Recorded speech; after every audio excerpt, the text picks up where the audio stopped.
बलबुल की मगाजी सीर एक दिन की कहानी है। एक खूबसूरत जंगल में एक खुशनुमा परिंदा रहता था जिसका नाम बलबुल था। बलबुल जंगल के हर तरफ फूलों की खुशबू से महफूज रहता था और उसकी खुशी देखकर दूसरे जानवर भी खुश हो जाते थे। एक रोज बलबुल जंगल के दोस्त चिड़िया की महफिल में पहुंचा। वो देखा कि सब जानवर एक बड़ी मसले में मुब्तला हैं। जंगल के सब संगीतकार उनके साथ मशगूल थे क्योंकि जंगल की रोजगारी में रुकावट पैदा हो रही थी।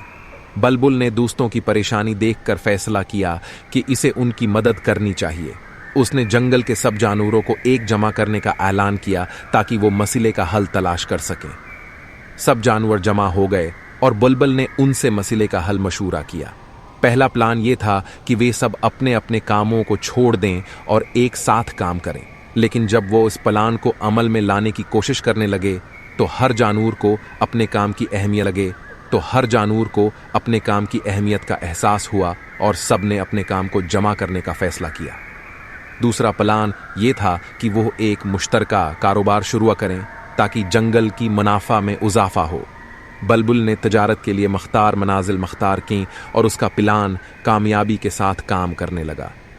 जब उनकी मुश्तरका कारोबार शुरू हुई तो जंगल की माइशत में बेहतरी आई और सब ने बहुत खुशी मनाई। बलबुल के उन कारोबारी इंतहाई कामयाबी को देखकर दूसरे जानवर भी तजारत का रास्ता अख्तियार करने लगे। योम बदलते गुजरते गए और जंगल के जानवरों की जिंदगी में बेहतरी आई। उनका ताउन और हमदर्दी ने उनको मसले का हल निकालने में कामयाब बना दिया।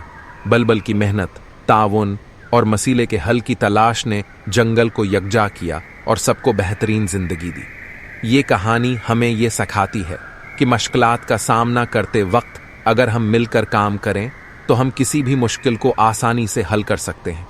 इस कहानी से बच्चों को ये सबक मिलता है कि ताउन और मसले के हल की तलाश में मेहनत करने से जिंदगी में कामयाबी हासिल की जा सकती है।